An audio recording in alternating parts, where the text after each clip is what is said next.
Hey guys, Ponce here on the PBE here with a brief preview and sort of discussion on the new Juggernaut Mordekaiser rework. So of all the Juggernaut things, Mordekaiser probably has the strangest set of changes. I'm not going to go through the very minute numbers and sort of smaller balance changes. Misfortune, what are you doing? Get out of here. Well, I guess I can show you guys a brief preview of the Q, because it deals stupid amounts of damage. But, what? Another one? Get out of here. I'll let Zin handle that.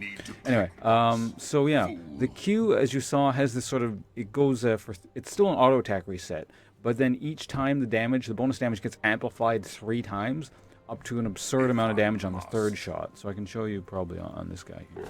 Anyway, auto attack, first is a reset, second, third, that dealt, it looked like about 1,000 damage there. I'm just kind of a neutral minion, and I'm not even really all that offensively spec'd. It scales with AD and AP now, so you kind of get both, but still deals magic damage. Let's quickly discuss Siphon of Destruction. That's basically, in terms of the damage, it's been nerfed, although it does scale with AD now, which is sort of interesting, and does some different things with the shield. But again, if you're interested in that, go to the description below and check the Riot post. The really weird thing is Harvester of Sorrows. So it has a passive portion to it that says, even with allies present, Mordekaiser gains full experience towards leveling up from minions he kills. And then it shows you how much experience you've gotten in the game thus far. So by he kills, that means he has to actually physically last hit them. He can't just be kind of in the area. So I'll show you, it has to be cast on allies too. So and then when you recast it again, it goes away, but then you can handle that. Or can you?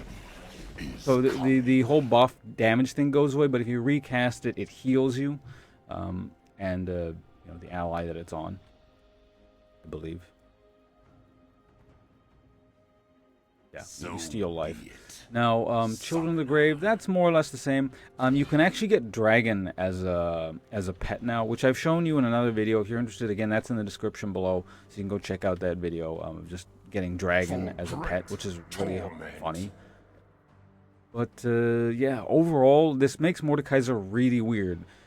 Because of this whole passive portion on the W, that, I mean, as Riot says in their post, they want Mordekaiser to go in the bottom lane. It's quite weird. He's not ideally suited to support, although he can. I've done it before. It's not the worst thing in the world, but it's hard to tell because it's public test realm, and, you know, I did have a actual gameplay video of that up. So the other weird thing is they suggest Relic Shield as an item, which is a support item. So in theory, maybe you could try support with it, although it looks like they're suggesting you're kind of like, you're supposed to take the place of an AD carry, but then get a support item. So you're sharing gold with your support. I don't really know what the idea is there. Maybe it's best to just ignore that whole starting item suggestion thing. So yeah, I mean, if Riot wants this guy as sort of an alternative AD carry bottom lane, just sort of as an extra choice, he's certainly not going to, you know, outright replace AD carries on his own, unless he's grotesquely overpowered, but he doesn't really seem like he is. The problem with that is, I mean, I can see him, unless it's a very specific kind of matchup, getting poked out of lane pretty easily, unless the AD carry is kind of incompetent, or the enemy support doesn't know how to engage and stuff like that. I mean, I'm sure Mordekaiser could do well by continuously pushing, keeping his shield up, and getting himself healed with Harvester Sorrow. It seems like he'd work well with the Soraka, who just keeps him healed up forever, and just kind of pushing waves non-stop. But the thing about that is it's not just Mordekaiser being sort of a lane thing, is that unless your team has an AD carry on it, or at least some means to reliably poke down towers and like take objectives at range, it is very difficult to sort of close out games. The most extreme example I can think of this is like, think of an ARAM game where you're the team with like all in sort of like bruiserish types, which work fairly well now with the whole addition of the Mark, basically the snowball thing, the Mark dash ability. But against a team that, you know, has a bit more balance, or is conversely all poke or something, you might get the crap kicked out of you for a while, but teams that are just kind of all melee have trouble actually finally taking the towers, ultimately. So we kind of tend to forget that AD carries are not just really, really good at, you know, killing people from range, especially when they have peel and they do stupid amounts of damage, is that they're really good at taking towers and objectives and sieging things down, or almost they're decent at counter siege as well when they can hide behind things. Now, someone pointed out while I was streaming, said, well, with Mordekaiser, you just use your ghost and take their AD carry and then take stuff. Well, that implies that you're actually able to kill their AD carry before the siege even starts. That's kind of an ideal scenario sort of thing. So I don't know about hedging your bets on that, every fight kind of thing. So to alleviate that, you could stick an AD carry in a solo lane, for example. AD carries actually work quite well in solo lanes. They work fairly well in mid. I remember a long time ago, what was that the champion name? Caitlyn mid used to be a thing. You just poke people down to their range. Squishy mid laners tend to have problems with people who can just auto-attack them to death and they can't retaliate too well. AD carry top lane actually kind of works. It's not bad. It's just a very risky pick. Simply because you can sort of run into situations where even when you're ahead, you get yourself an early kill because it's easy to poke down a melee top lane. If you screw up and get out of position for even half a second, someone with a gap closure just jumps on you and you're so squishy you can tend to get taken out. Or if you're not paying attention, and then suddenly a jungler shows up, you're very, very vulnerable to ganks because you're so squishy and you don't tend to have very effective escapes. Although some do, but it's just, even if you do, sometimes you just get CC'd, and then the enemy top laner also sees you, and again, it's simply a matter of just being squishy. And the comeback potential in a solo lane is always there for someone with high potential, especially with gap closers. But you could do it as a thing and attempt it. So this is, mind you, this is all coming from the perspective. I actually haven't tried the Mordekaiser as the quote-unquote AD carry. I did it as support once, and I did it as a solo laner once. I probably should mention that. He seems really bad. Well, not really bad, but not very good as a solo laner, simply because... Not simply because, but part of the reason is he doesn't have a W in solo situations. So you're basically playing without a skill, which is, obviously a major disadvantage. Or tends to be a major disadvantage. This is coming from a guy who plays Jarvan, who doesn't take his W until level 8. But anyway, yeah. Now, the more interesting thing to me is sort of the implications of this change is I'm thinking Riot might, just a guess, might be more thinking of a lane swap kind of situation in professional scenarios and seeing how that works with that and just kind of the weirdness of the top-bottom lane swap dynamic thing.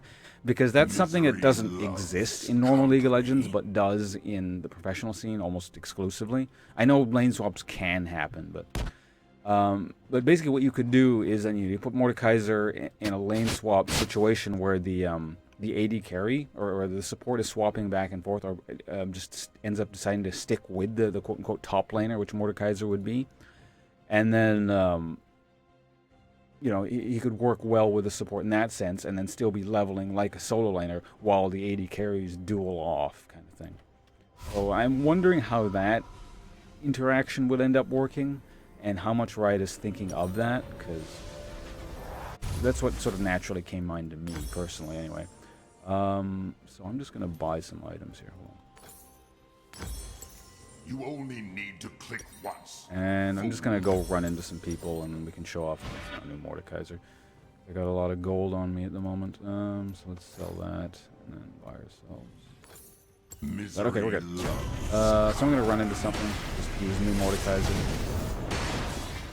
If at all possible, I would like to use my full Q on something.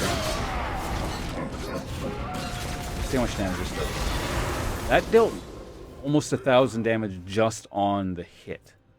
God damn. Alright, see if we can catch up. So I can use my speed thing to catch up the Warwick a little bit more. Maybe that'll allow me to get up to someone. No, they're just booking it. For great torment. Of course, have his ghost. That's not too much different. That's just his old hat. No! Stop slowing them. Or us. Desolation is coming. Stay alert. Oh wait, his fortune's down there. My old target. Shall see.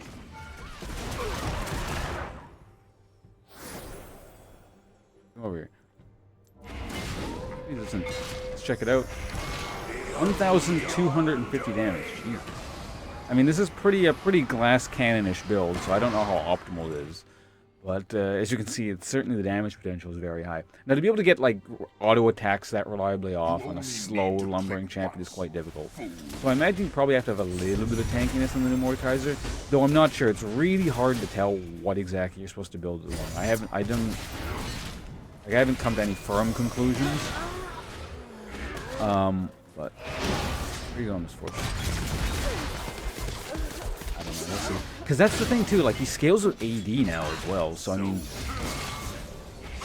I remember like back when Friat's suggested builds were really terrible. Like this is before seasons, because this is before season 1 and stuff like that. They used to suggest like Trinity Force and stuff like that on Mordekaiser, and it was really, really bad. But I guess, you know, now it's technically sort of an option.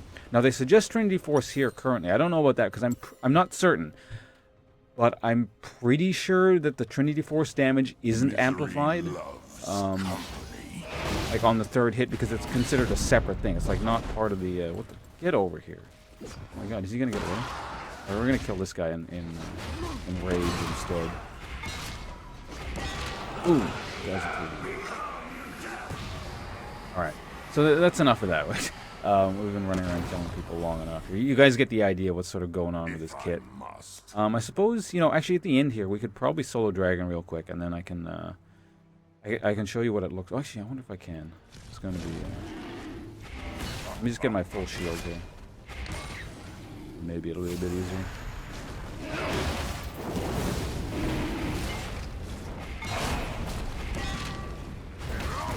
Yeah, with our shield we can do something. So what I'm doing here is the new passive effect on Mordekaiser's ult, which gives the ghost.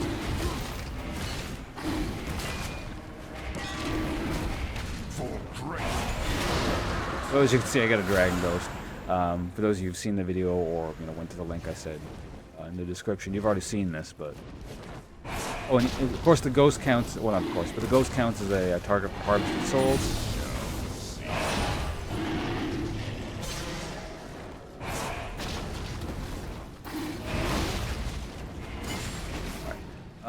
Well, yeah, that's it for the Mordekaiser. We'll see how this goes. I probably should have mentioned this at the beginning of the video. I don't know if anyone's still watching, but this is early public test room stuff. They've already changed Mordekaiser like 3 times since his initial changes on the PBE, so who knows if there's going to be more or what. If this is like too weird, too shitty, too good, whatever, I imagine there'll be more changes to come. So, don't get too attached to his current numbers specifically. Anyway, that's it for me, guys. Thanks for watching, and goodbye.